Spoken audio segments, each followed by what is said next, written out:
설교들인데 사실 절기 설교가 굉장히 힘듭니다. 왜냐하면 매년마다 듣는 설교잖아요. 절기 설교가. 올해 기도하다가 그동안 우리가 예수님을 믿고 또 많은 세월 동안 세례를 받았고 성찬을 했는데 이거에 대해서 잘 알고 계실까? 라는 생각이 드는 거예요. 한번 물어볼게요. 여러분들 그동안 복음 많이 들으셨잖아요. 복음 많이 들으셨죠? 수없이 많은 설교를 들어오셨죠? 그럼 한번 이런 질문 한번 던져보고 싶어요. 복음이 실제로 내 삶을 살리고 있습니까? 살리고 있습니까? 살리고 계셔요? 100% 나올 때까지 해야지. 살리고 계셔요? 사실 우리가 아멘은 하지만 많은 분들이 복음은 알고 있어요. 근데 복음을 살아내지는 못하죠. 왜 그럴까요? 왜 살아내지 못할까요? 복음을 듣기만 했기 때문에 그래요. 듣기만 하니까 살아내지를 못해요. 다 들으시죠? 지금 복음을 설교 듣고 계시잖아요. 근데 듣기만 하는 거예요. 근데 성경에 보게 되면 하나님 우리에게 말씀을요 듣기만 하라고 말씀하지 않았습니다. 행하라고 하셨죠. 순종하라고 했죠. 행함이 없는 믿음 죽은 믿음이죠. 이 말씀은요 보여져야 돼요. 그 말씀은 내가 직접 참여해야 돼요. 아멘이십니까? 말씀은 뭐라고요? 보여져야 돼요. 말씀은. 왜요? 말씀은 생명이 있잖아요. 생명이. 보여져야 돼요. 그 말씀 내가 직접 참여하는 거예요. 이것이 뭐냐면 이것이 바로 성례예요. 성례. 성례가 뭐예요? 성찬과 세례. 그래서 우리가 성례식, 그래서 우리가 가끔 부활주일날 성례식 한다는 것은 세례식과 성찬식을 함께 한다는 것이고, 성찬식만 한다는 것은 세례가 없고 성찬식만 한다는 거예요. 모르셨죠? 알고 있듯이 끄떡거리지 마시고. 그럼 물어볼게요. 다 알고 계신 것 같아서 한번 정직하게 대답해 보실래요? 세례가 무엇입니까? 세례가 뭐죠? 목사님 내 나이 돼봐. 지금 세례 50년 전에 받았는데 내가 세례가 뭔지를 어떻게 알아? 그러면 우리가 1년에 최소한 3번, 4번은 성찬식을 해요. 성찬이 뭘까요? 성찬이? 오늘 여러분들 설교는 굉장히 딱딱한 설교가 됩니다. 왜냐하면 오늘은요 성경 공부하는 시간이에요. 우리가 예수님을 믿고 나와서 세례도 받았고 매년마다 1년에 3번, 4번씩 어떤 교회는 매일매일 하는 교회도 있어요. 매주마다. 사실 그게 맞아요. 매주 하는 게. 오늘 말씀 들으면 그게 이해가 되실 거예요. 저도 2달에 한 번 저도 분계별로 한 번 하려는데 우리 교회는 그게 안 돼요. 왜 안 되는지 아십니까? 왜 안 될까요? 성찬 준비하시는 권사님들이 너무 힘들어요.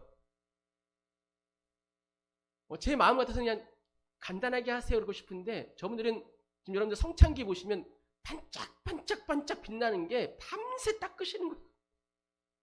한 번 하게 되면 저분은 밤을 새시고 우리 김정수 권사님이 너무 잘 가르쳐 주셔갖고 FM대로 이렇게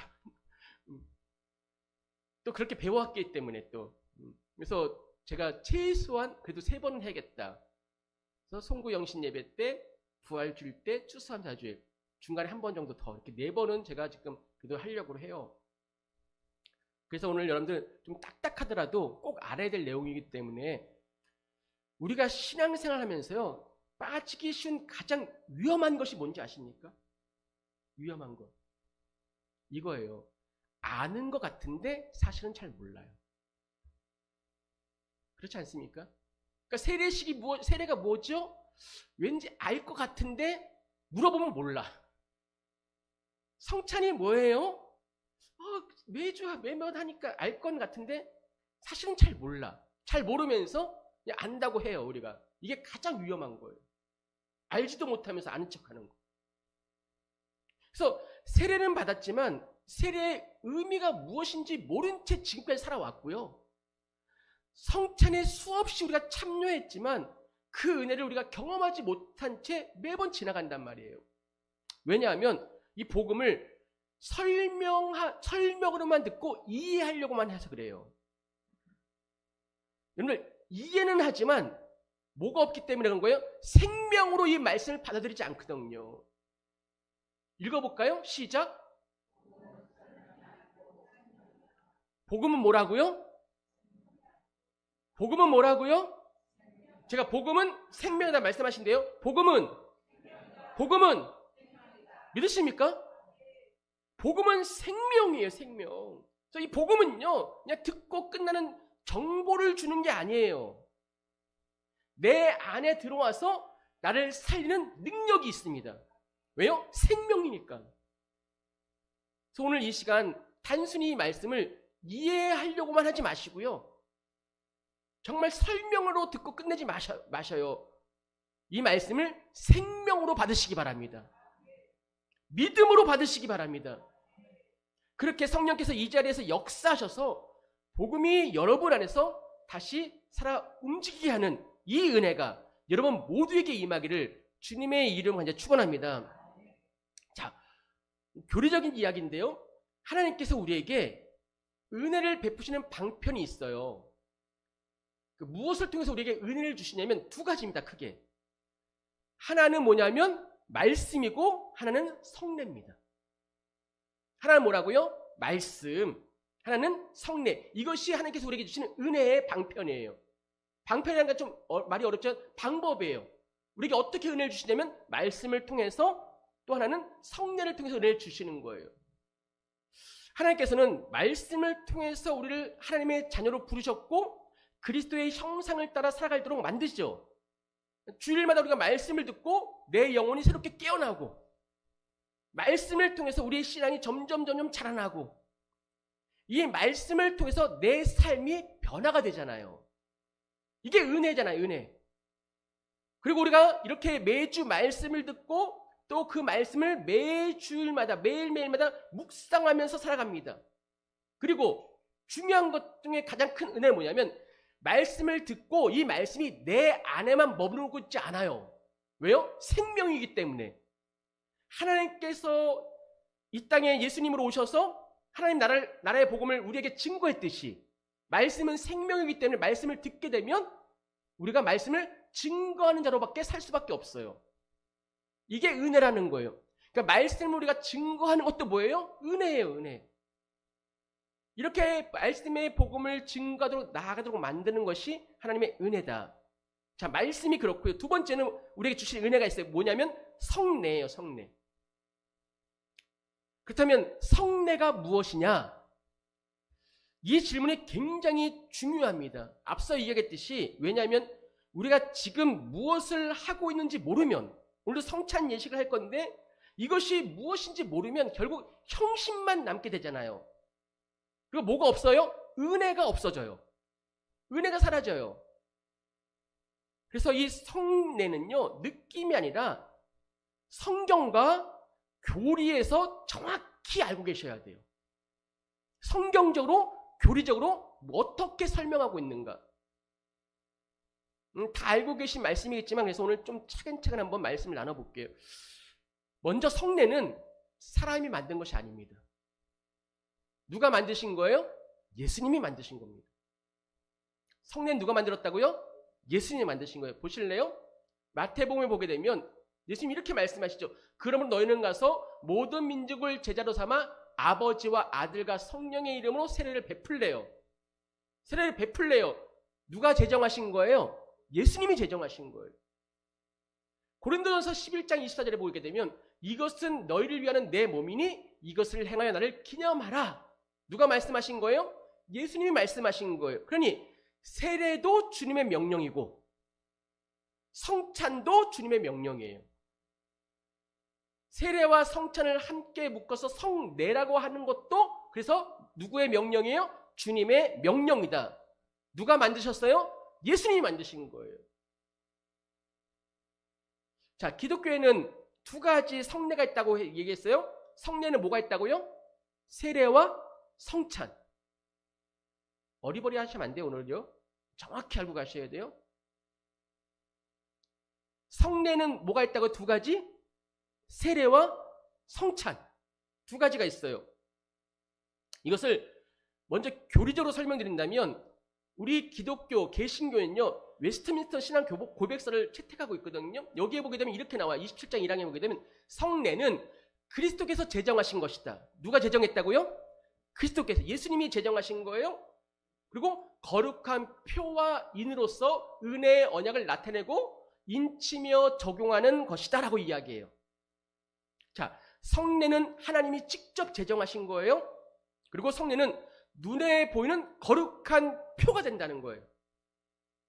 동시에 하나님께서 우리에게 은혜를 확증해 주시는 인이 된다는 거예요. 자, 표라는 건 뭐냐, 여러분들? 제가 오늘 설교 준비할 때요, 어떤 마음을 준비했냐면, 우리 교회 주일학교 아이들에게 가르쳐주는 심정으로, 그래서 표도 좀 자세하게 설명해 드리려고요. 표가 뭘까, 표. 실제는 아니에요. 실제는 아니지만 본체를 가리키는 표지판. 여러분들 가면 표지판 있잖아요. 여기서 가게 되면 여기 나가는데 상계동 당고개라 써 있어요. 근데 당고개가 아니잖아요. 그 중계동이 아니잖아요. 중계동으로 가는 표지판이잖아요. 표지판. 이해가 되세요? 그 표. 그러니까 이 세례와 성찬이 구원은 아니지만 구원을 받았음을 가리키는 표가 된다는 거예요. 세례 받음으로 너는 구원 받았어. 이런 표가 된다는 거예요. 즉 모형이 된다는 거죠. 인도 이런 기능이에요. 인은 뭐예요? 보증이에요. 보증. 도장 찍는 거예요. 도장 찍는 거. 인이. 쉽게 말씀드리면 도장을 딱 찍는 거예요. 근데 이 성찬과 세례, 성례는 누가 제정하셨다고요? 하나님, 예수님이 제정하셨잖아요. 그럼 누가 도장을 찍어주는 거예요? 하나님이, 예수님이 도장을 딱 찍어주는 거예요. 뭐라고? 너 구원 받았어. 이렇게 도장 찍어주는 거예요. 인치시는 거예요. 그러니까 이건 진짜야. 오늘 인감 도장 딱 지금 진짜잖아요. 진짜. 마찬가지예요. 이렇게 한번 생각해 보실래요? 결혼 반지가 있어요. 결혼 반지를 다 끼고 계시나요? 결혼 반지. 결혼 반지가 있는데 결혼 반지 자체가 결혼은 아니잖아요. 그리고 결혼 반지가 결혼을 유지해 주지도 않아요. 결혼 반지 끼고 있다가 결혼 막 유지하는 거 아니잖아요. 하지만 결혼 반지를 끼고 있다는 것은 내가 결혼했다는 표가 되잖아요. 난 결혼한 사람이야. 그리고 결혼 반지를 계속 끼고 있다는 것은 계속 지금 결혼이 유지되고 있다는 거죠. 그 보증 역할을 결혼 반지가 해주는 거잖아요. 이해가 되십니까? 성례가 바로 그렇다는 거예요. 성례를 통해서 내가 구원받았음이 인정된다는 거예요.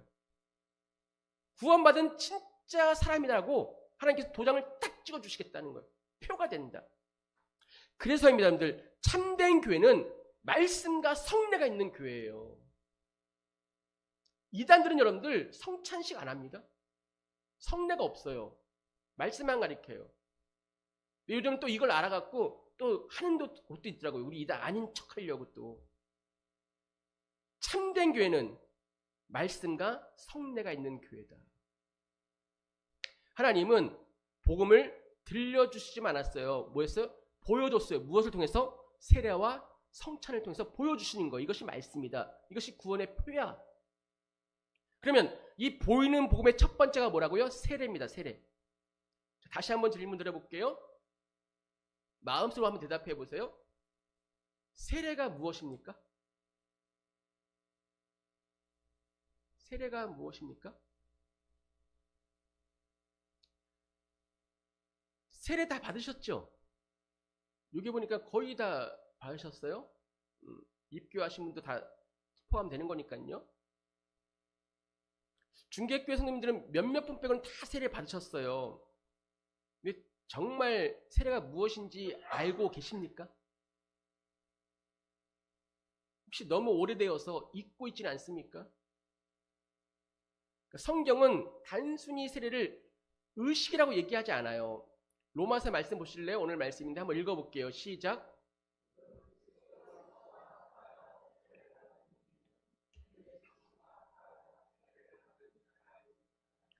그러므로 우리가 그의 죽으심과 합하여 세례를 받음으로 그와 함께 장사되었나니 이는 아버지의 영광으로 말미암아 그리스도를 죽은 자 가운데서 살리신 것 같이 우리로 또한 새 생명 가운데서 행하게 하려 함이라. 아멘.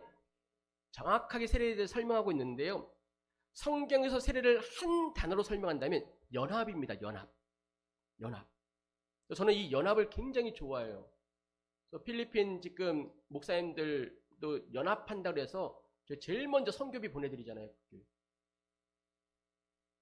연합. 세례가 뭐라고요? 연합이다. 누구와? 이제 생각나세요? 맞아요. 세례는 그리스도와 하나 되는 거예요. 이게 세례예요. 그 연합은 세 가지로 나타나요. 제가 빨간 거로 쳐놨죠? 빨간 거 옆에 그의 죽으심에 참여하게 되고, 그의 장사함에 참여하게 되고, 그의 부활에 참여하게 되는 거예요. 이래서 우리가 하나가 되는 거예요. 그리스도와. 자, 이 연합을 조금 더 세밀하게 설명한 것이 5절이에요. 만일 우리가 그의 죽으심과 같은 모양으로 연합한 자가 되었으면 또한 그의 부활과 같은 모양으로 연합한 자도 되리라. 그러니까 세례는 단순히 상징이 아니죠. 연합은 상징이 아니에요. 이미 이루어진 그리스도와의 연합을 보여주고 확증하는 것이 세례받는 거예요. 그래서 여러분들 연합한다는 것이 무엇일까? 그리스도와 그의 장사와 그의 죽음과 그의 부활에 참여하는 것이 뭘까? 내가 지금 연합을 가장 정확하게 표현한 성경에 두 단어가 나옵니다.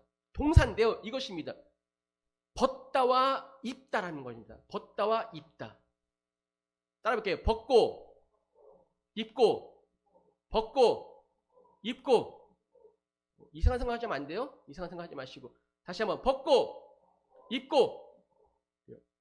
이게 연합이에요. 보실래요? 에베소 4장 22절 말씀 읽어볼게요. 시작. 썩어져가는 구습을 따는 옛사람을 벗어버리고. 뭐예요? 벗어버려야 돼요. 벗고만 있으면 안 돼요. 부끄러워요. 입어야 돼요. 24절 읽어볼까요? 시작. 하나님을 따라 의의 진리와 거룩함으로 지으심을 받은 새 사람을 입으라 라고 말씀하십니다. 그러니까 연합이라는 것은 뭐냐면 옛사람을 벗고 새 사람을 입는 거예요. 아멘이십니까? 연합이 뭐라고요? 옛사람을 벗고 새 사람을 입는 거예요. 조금 더 쉽게 말씀드리면 이전에 살던 나의 모든 옛 자아의 모습을 벗어버리고 이제는 그리스도의 생명으로 새 옷을 입는 거예요. 이게 연합한다는 뜻이에요. 자, 여기까지 좀 이해가 되십니까? 제가 앞서 말씀드렸어요. 알지 못하면서 아는 것처럼 보시면 안 돼요. 오늘 확실히 좀 짚고 넘어가셔야 돼요. 이 부분 너무 중요하기 때문에. 연합은 뭐라고요? 그러니까 두 개 더 하나만 이해하시면 돼요. 벗는다. 뭘 벗어야 될까요? 옛사람을 벗어버리는 거예요. 입는다. 뭘 입어야 돼요? 그리스도의 생명으로 새로운 옷을 입는 거예요. 이게 그리스도와 연합되는 거예요. 그래서 이렇게 이야기하잖아요. 갈라디아서 3장 27절 말씀 시작. 합하기 위하여서 세례를 받은 자는 뭐 하라고요? 그리스도로 옷 입었느니라. 아멘이십니까? 그리스도와 합하여서 세례 받은 자는 이제 그리스도로 옷 입은 자가 되었다는 거예요. 그러니까 이것은 단순히 내가 결단하고 막 결심해서 입고 벗어야 되니까 옛 자를 벗어버려야 되니까 내 이 나쁜 성격이 좀 좋은 성격으로 바뀌고 내 못됐던 이 버릇과 습관들이 고쳐지는 그 정도의 수준이 아니에요. 조금 착해지는 게 아니에요. 조금 선해지는 것이 아니에요.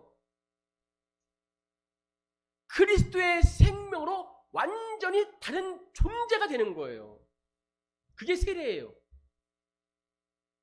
그러니까 내가 새로워지는 것이 아니라 그리스도의 생명으로 그리스도의 옷을 입어서 완전히 새로운 존재가 되는 것. 그래서 사도 바울은 이 말씀의 결론을 이렇게 이야기합니다. 고린도후서 5장 17절 말씀 보면 시작.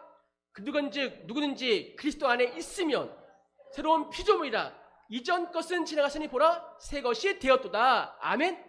그리스도 안에 있으면 그리스도와 연합하게 되면 그리스도와 합하여서 그리스도의 옷을 입게 되면 새로운 피조물이 되는 것이다. 이전 것 옛 성품이 지나가고 보라 새 것이 되었다. 새로워졌다는 거예요. 그러니까 그리스도 안에 있다는 것은 완전히 새로운 존재가 되었다는 거예요.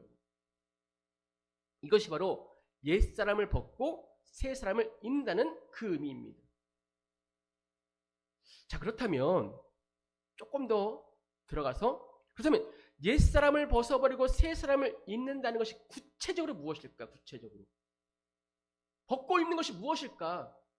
핵심은 죽음입니다. 죽음이 있어야 돼요.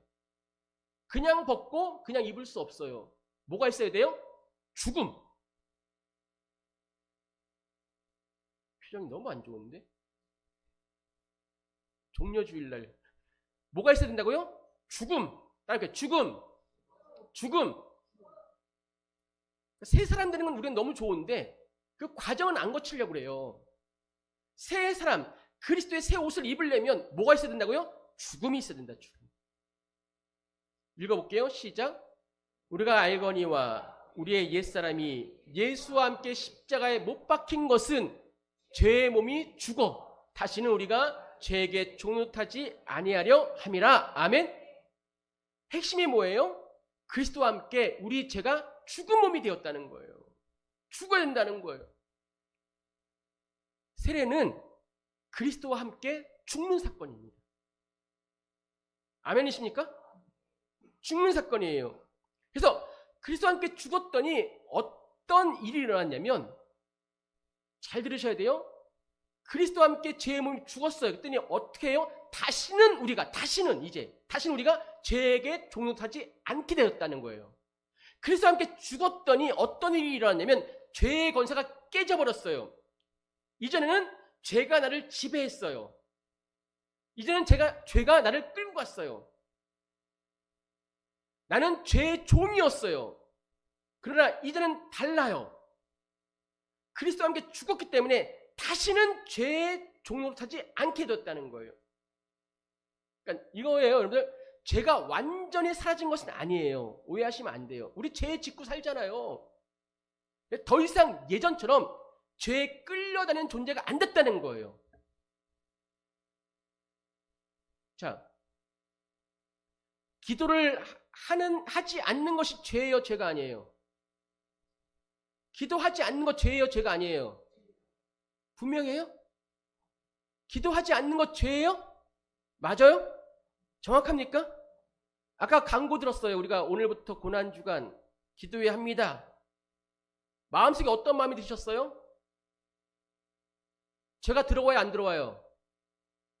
들어와요, 안 들어와요?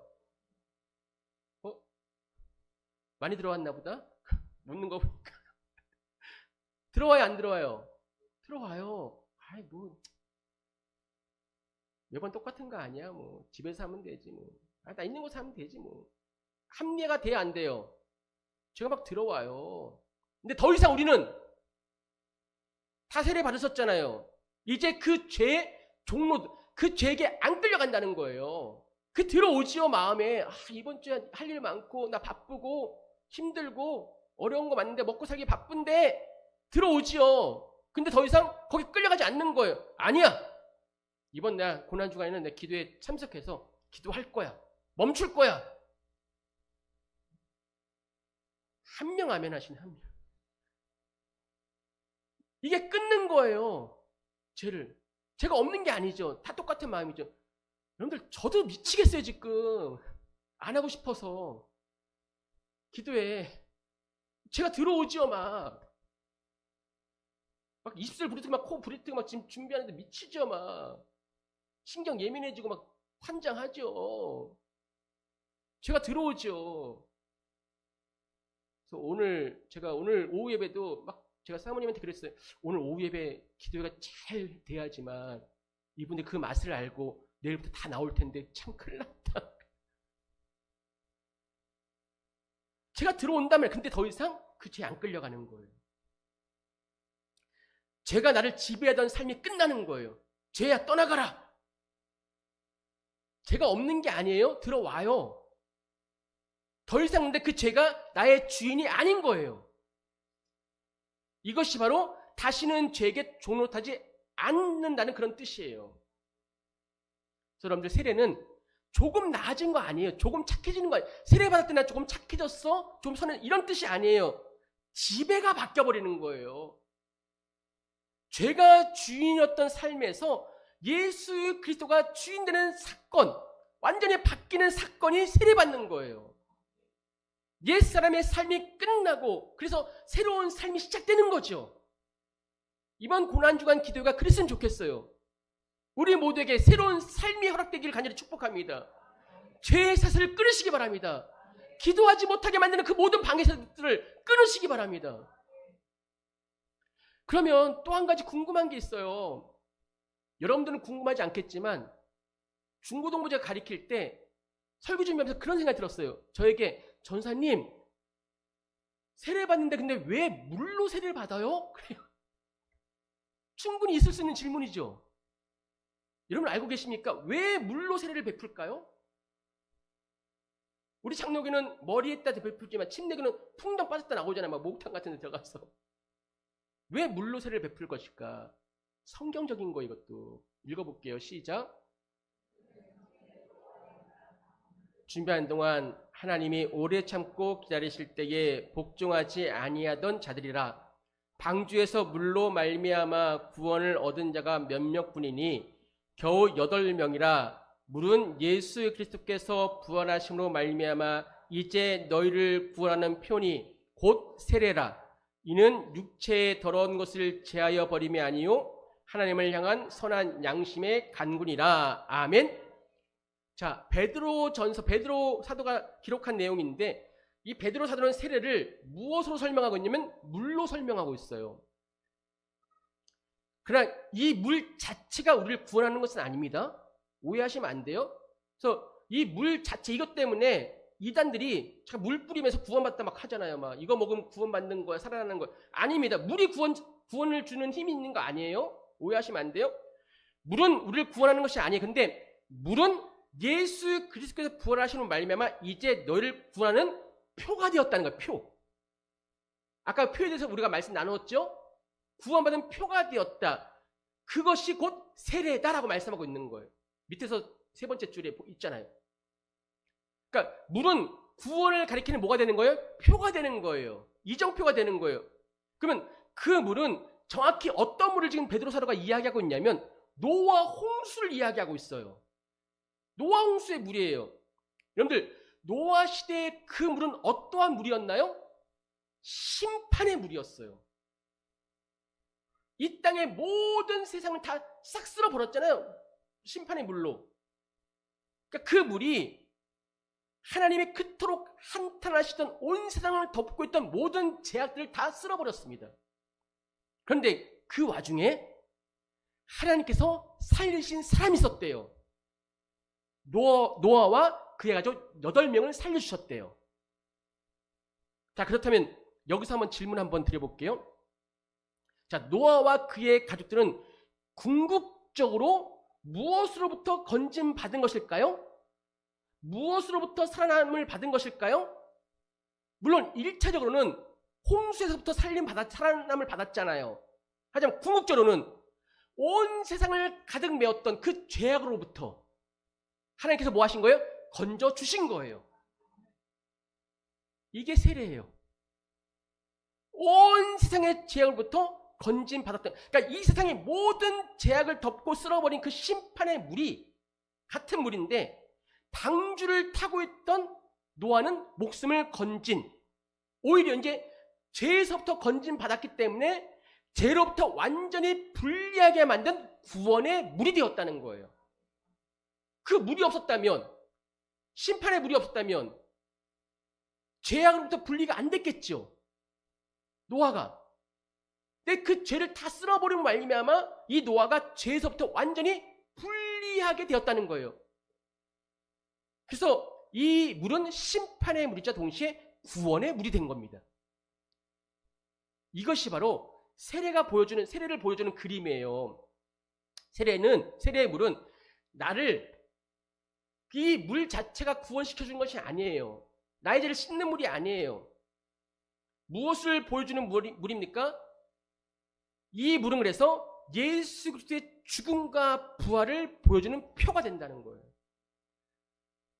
그 실체를 베드로 사도는 세례를 상징하는 구원의 표다라고 이야기하고 있는 거예요.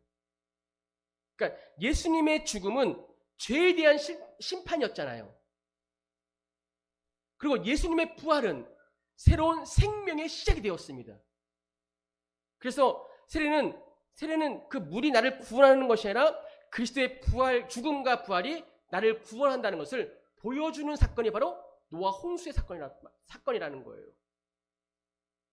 자, 여기까지 좀 이해가 되십니까? 어려우세요? 죄에서부터 분리되었다. 죄에서부터 건진받았다. 그래서 심판의 물인 동시에 구원의 물이 되었다. 그 표가 바로 예수님의 죽음과 부활이다. 다시 정리해 볼게요. 세례는 그래서 나는 그리스도와 함께 죽었고 그리스도와 함께 살아나는 것을 보여주는 사건이 세례예요. 자, 이건 이해가 되세요? 나는 그리스도와 함께 죽었다. 그리고 다시 살아나는 것이 세례라는 거예요. 그래서 갈라디아서 이렇게 이야기하고 있잖아요. 시작. 그런즉 이제는 내가 사는 것이 아니요 오직 내 안에 그리스도께서 사시는 것이다. 아멘. 이게 세례받은 자의 진정한 고백이 된다는 거예요. 세례는 내 인생의 주인이 바뀌었습니다라는 선언이에요. 세례를 다 받으셨으니까 그래서 다시 한번 물어볼게요. 정말 여러분들 죽으셨습니까? 아니면 아직도 옛사람이 살아있습니까? 세례 다 받으셨잖아요. 여전히 죄에 끌려다니고 욕심에 묶여있고 세상에 종노릇하고 있다면 그것은 세례받은 사람의 그 의미대로 살고 있지 못한 거잖아요. 형식적으로 받은 거죠, 그냥. 세례는 삶의 방향이 완전히 바뀌는 사건입니다. 이제 나는 나를 위해 사는 사람이 아니라 주님을 위해 사는 사람으로 바뀌는 거예요. 다시 한번 강조합니다. 여러분들 꼭 기억하세요. 물이 우리를 바꾸는 것이 아니에요. 그리스도의 십자가가 우리를 바꿔주는 거예요. 세례는 그 은혜를 우리 눈으로 보게 하고 참여하게 하는 하나님의 선물이라는 거예요. 자, 이제 이 세례를 통해서 우리가 그리스도와 함께 죽었고 그리스도와 함께 살아났어요. 그러면 질문이에요. 살아났으면 이 생명을 유지해 가야 되잖아요. 살아났으면 살아났다고 해서 계속 살아가는 거 아니잖아요. 그럼 이 생명을 어떻게 유지해야 될까요? 한 번 죽고 한 번 살아나는 것으로 끝나는 거 아닙니다. 이 생명이 계속 공급받아야 돼요, 우리가. 그래서 하나님께서 세례 다음에 바로 성찬을 제정하신 거예요. 생명을 유지하라고. 세례는 여러분들 잘 들으셔야 돼요. 세례는 한 번만 받으시면 되는 거예요. 군대 가면 세례 몇 번씩 받잖아요. 쪼꼬파 해 먹으려고. 지금 더 좋은 거 준다는데 여기서 받고 저기서 받고 그래서 교단마다 다 틀리잖아요. 상관없어요. 세례는 내 일평생에 한 번 받는 거예요. 그래서 유아 세례 받은 사람들은 다시 세례 안 받아요. 입교만 하는 거예요. 입교. 문답. 유아 세례 때는 어머니 아버님이 문답했다면 입교하면 내가 스스로 예수님을 고백하는 거죠. 세례는 평생에 한 번만 받으면 된다. 근데 그건 있어요. 천주교에서 받은 거 기독교로 다시 오게 되면 그걸 허용하느냐, 이 문제는 아직까지 되게 사실 논란이 있기 때문에 허용해 주는 것도 있고 은혜로 그냥 아니면 새롭게 받아라 라는 것도 있고 그것만 여러분들 한번 생각해 보시면 되고 교단과 상관없이 한 번만 받으면 된다. 평생 한 번 받으시는 거예요. 그런데 성찬은 계속 하시는 겁니다. 그렇다면 성찬이 무엇일까? 오늘 굉장히 딱딱하죠? 제가 미리 광고 드렸잖아요. 말씀드렸잖아요. 성찬. 세례 받으시고 지금까지 많은 성찬식에 참석하셨죠? 떡과 포도주를 받으셨죠? 성찬이 뭘까요? 떡 먹는 시간이에요? 포도주 먹는 시간이에요? 자꾸 이렇게 생각하니까 꼭 그런 사람들이 있어요. 빈속인데 막 장난하는 거죠. 성찬 예식을. 자, 말씀 볼게요. 시작. 너에게 전한 것은 주께 받은 것이니 곧 주 예수께서 잡히던 밤에 떡을 가지사 축사하시고 떼어 이르시되 이것은 너희를 위하는 내 몸이니 이것을 행하여 나를 기념하라 하시고 식후에 또한 그와 같이 잔을 가지시고 이르시되 이 잔은 내 피로 세운 새 언약이니 이것을 행하여 마실 때마다 나를 기념하라 하셨으니 너희가 이 떡을 먹으며 이 잔을 마실 때마다 주의 죽으심을 그가 오실 때까지 전하는 것이니라. 아멘. 이게 성찬입니다. 핵심 단어가 있습니다. 기념하라. 누구를? 예수님을 기념하래요. 기념하라는 것은 여러분들 단순히 기억하라는 것이 아니에요. 옛날 회상에 이런 뜻이 아니에요. 그 과거의 사건이 현재 실제로 나의 삶에 적용되라는 거예요. 내 삶 가운데 나타나라는 거예요. 기억하라는 것은, 기념하라는 것은. 그래서 성찬은 단순히 옛날 일이 아니라는 거예요. 기억하려면 뭐 해야 돼요? 참여하는 거예요. 참여. 성찬은 참여하셔야 돼요. 보실래요? 우리가 축복하는 바, 축복하는 자는 그리스도의 피에 참여함이 아니며 우리가 떼는 떡은 그리스도의 몸에 참여함이 아니냐라고 이야기하고 있어요. 뭐 하라고요? 참여라는 거예요. 참여. 성찬은 그리스도의 죽음에 참여하는 자리입니다. 2000년 전 십자가의 그 사건이 기념하라. 오늘 나에게 이 시간 적용되는 시간이라는 거예요. 2000년 전의 사건이 아니라 지금 이 순간에 뭐 하면서? 성찬 예식을 하면서. 그러니까 이것은 단순히 상징이 아니죠. 성령께서 역사하셔서 그 은혜를 실제로 이 자리에서 누리는 거예요. 이것이 성찬입니다. 성찬의 핵심은 앞서 말씀 보게 되면 이 잔은 내 피로 세운 새 언약이니, 이것이 핵심입니다. 언약이에요. 언약. 언약이 뭐예요? 하나님이 반드시 이루시는 약속의 언약이에요. 그렇다면 성찬이 보여주는 것은 무엇일까? 십자가의 언약입니다. 너를 위해서 내가 죽었다. 그리고 내가 너를 끝까지 살릴 거야. 이게 십자가의 언약이라는 거예요. 그래서 여러분들, 성찬은 하나님의 사랑을 보여주는 자리며 동시에 그 사랑을 확증하는 시간입니다. 그러니까 오늘 우리가 성찬 예식을 할 건데 이 시간은 뭐예요? 하나님의 사랑이 보여지셔야 돼요. 그리고 이 사랑이 확증하는 시간이라는 거예요. 여러분, 성찬은 과거가 아닙니다. 지금이에요. 주의 죽으심을 그가 오실 때까지 전하는 것이라고 성경은 얘기하잖아요. 성찬할 때마다 우리는 십자가 앞에 서시는 거예요. 그리고 예수님의 그 피를 직접 내가 마주하는 거예요. 예수님의 그 찢기신 몸을 직접 내가 목도하는 거예요. 그래서 여러분들, 성찬에서 설명이 아닙니다. 이해가 아닙니다. 그리스도와 만나는 거예요. 여기서 좀 시간이 좀 갔지만 조금 더 중요한 거, 이걸까지 좀 아셔야 될 것 같아요. 세례와 마찬가지로 성찬도 죽음과 다시 살아난다는 메시지예요. 성찬도. 자, 성찬을 제정하신 예수님께서 이렇게 말씀하셨어요. 그들이 먹을 때, 함께 읽어볼게요. 시작. 그들이 먹을 때 예수께서 떡을 가지사 축복하시고 떼어 제자들에게 주시며 이르시되 받아서 먹으라. 이것은 내 몸이라 하시고 라고 얘기해요. 영어 성경에 보게 되면 받아서 먹으를 취해서 먹으래요. 내 몸을 취해서. 내 몸을 가져가서 먹어라. 예수님은 자신의 몸을 먹으래요. 우리 보고 취해서. 이상하지 않습니까? 여러분들, 그래서 초대교회 때 예수님을 모르는 기독교를 박해하는 자들이 기독교를 향해서 뭐라고 했냐면 저기는 식인종 집단이야. 삶에 뭘 먹는데 식인종이야. 이렇게까지 얘기했단 말이에요. 그런 오해를 받았어요. 주님이 왜 자신의 몸을 취해서 먹으라고 하셨을까요? 바로 예수님이 생명의 떡으로 오셨기 때문에 그렇습니다. 내 몸은 생명의 떡이야. 여러분들, 생명은요, 내가 그냥 바라보고 듣는 것으로 유지되는 거 아니에요. 먹어야 됩니다. 떡은 먹어야지만 유지되는 거죠. 그래서 주님께서 말씀하신 거예요. 받아서 먹으라. 이것이 바로 그리스도의 생명을 믿음으로 받아들이라는 초청이 되는 거예요.